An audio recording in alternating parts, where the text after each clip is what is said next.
Assalamualaikum warahmatullahi wabarakatuh. Perkenalkan, nama saya Muhammad Afaditya dan terima kasih kepada Ibunda Nurlina Rahman yang sudah memberikan saya kesempatan untuk berbicara pada hari ini. Dan saya akan menyampaikan beberapa hal tentang bagaimana menjadi sukses semudah mungkin.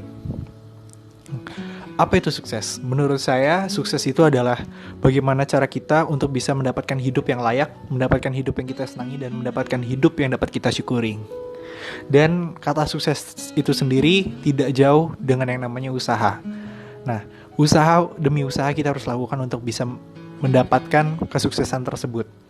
Usaha yang pertama menurut saya adalah kalian harus dapat melihat peluang. Nah, pada saat di usia muda, pasti kalian banyak sekali menemui orang-orang yang baru. Bahkan kalian menemukan komunitas-komunitas yang dimana kalian bisa masuk ke dalam komunitas tersebut. Nah, di sana kalian harus dapat melihat peluang. Bagaimana caranya? Baik. Jadi, contohnya begini.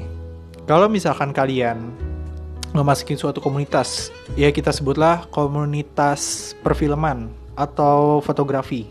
Nah, di sana kita bisa lihat apa yang mereka butuhkan.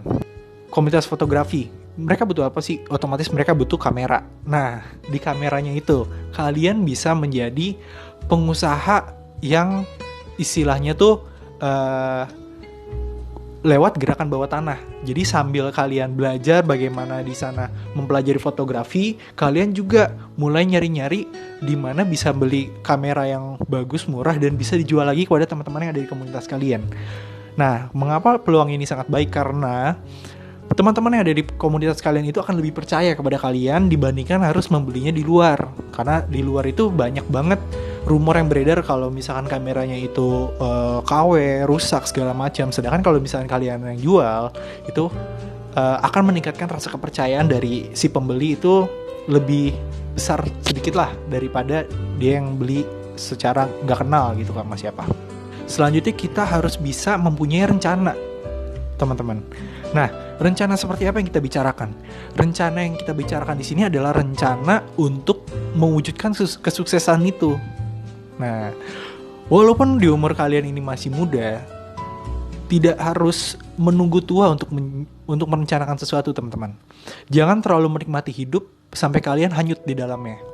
Nah, yang harus kalian lakukan adalah merencanakan, mengkonsepkan. Kalian harus menjadi seorang konseptor, teman-teman. Di sini, kalian juga harus wajib memiliki suatu kertas atau suatu buku, bahkan suatu peta konsep yang dimana nantinya itu dibutuhkan untuk kedepannya. Jadi kalian punya tujuan di setiap umur kalian. Misalkan, saya harus punya prestasi seperti ini. Itu harus menjadi rencana yang kalian susun dengan rapi, dan sebisa mungkin kalian harus usaha untuk mendapatkan itu.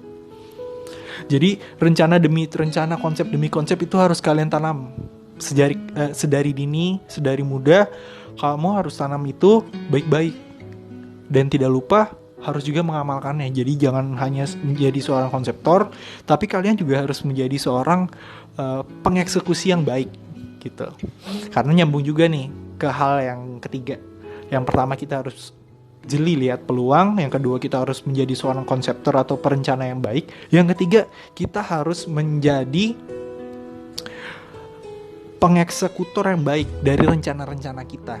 Nah, contohnya seperti apa? Ketika kalian sudah melihat peluang, kalian sudah merencanakan, misal, peluang di sini mereka butuh kamera. Oke, rencananya apa? Rencananya kalian lihat tuh. Kalian lihat bagaimana minat si pembeli ini terhadap kamera. Apa sih kamera yang mereka suka? Dan kalian juga survei di mana sih kamera yang bisa dibeli untuk dia. Yang dimana notabene-nya apa yang kalian beli itu harus menguntungkan kalian. Jangan sampai merugikan. Nah, habis itu eksekutornya nih, eksekusinya. Nah, ketika kita berbicara tentang eksekusi, kita harus bisa, teman-teman. Kita harus bisa istilahnya melobi, mempersuasi apa yang sudah kita rencanakan agar terrealisasi dengan baik. Kita harus melobi sang pembeli, kita harus melobi orang-orang yang ada di sekitar kita, bahkan kita harus melobi penjual barang yang ingin kita beli. Misalnya kita mau beli kamera nih contohnya. Nah, kita bilang, "Mas, berapa?" Nah, terjadilah itu negosiasi segala macamnya sampai kita deal dan mendapatkan harga yang paling baik untuk kita. Nah, begitupun juga saat kita menjualnya kepada teman-teman yang membutuhkan di komunitas kita.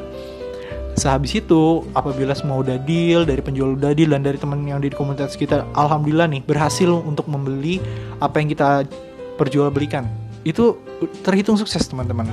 Kenapa? Karena apa yang udah kita rencanakan, apa yang udah kita lihat peluangnya, akhirnya bisa terrealisasi dengan baik. Nah, sedikit demi sedikit hal yang kalian lakukan itu gak ada yang sia-sia teman-teman. Dari hal yang kalian survei, dari hal yang kalian ngelihat peluang, dari hal yang kalian mengeksekusi dengan baik, itu akan selalu dipakai. Gak hanya dalam perjualbelian, gak hanya dalam pengonsepan kesuksesan doang, tapi setiap lika-liku kehidupan itu kalian harus pakai itu teman-teman. Nah, sehabis itu banyak sekali nih contoh-contoh yang istilahnya bisa kita pandang. Seperti apa? Kita bisa lihat testimoni dari Rico Huang.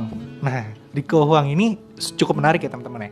Karena beliau adalah seorang pengusaha. Dan dulunya kalau kalian mau tahu, dia hanya penjual koran sedari kecil. Bisa bayangin gak sih? Dia hanya penjual koran teman-teman. Tapi sekarang dia mempunyai omset miliaran rupiah. Nah, pasti dong ada rasa minder ketika kalian berjualan koran segala macam kayak Rico Huang. Tapi Rico Huang lakukan itu dengan baik teman-teman. Dia lakukan itu dengan baik. Dan dia pun konsisten dengan apa yang dia lakukan. Sampai pada akhirnya dia melihat peluang. Apa sih yang lagi dibutuhkan sama masyarakat sekarang? Apa sih yang lagi dibutuhkan sama teman-teman dia pada saat itu? Oh, akhirnya dia melihat peluang dan dia akhirnya berjualan aksesoris handphone pada saat itu. Nah, jadi dia berjualan itu sedikit demi sedikit, apa yang temannya mau di pre-order sama dia, akhirnya dia beli ke penjual pusatnya dan baru dikasih ke konsumennya si Rico Huang sendiri.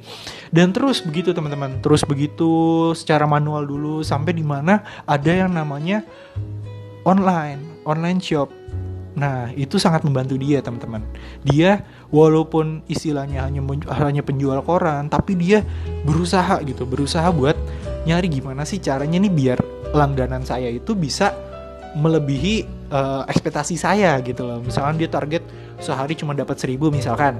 Nah, gimana sih ini bisa dapat 2.000 ataupun 3.000? Dia cari tahu teman-teman, dia usaha, benar-benar usaha. Dan sampai pada akhirnya dia mempelajari itu bagaimana cara terjun ke dalam dunia online shop, dan alhamdulillah teman-teman sampai sekarang dia menjadi pengusaha muda yang banyak banget menjadi motivasi untuk orang-orang lain, dan jujur itu menjadi motivasi untuk saya sendiri. Nah, banyak sekali hal-hal yang bisa dikutip dari beliau. Contohnya kita bisa mengutip kata-kata beliau seperti, resiko terbesar adalah ketika kalian tidak mengambil resiko. Itu kata dia.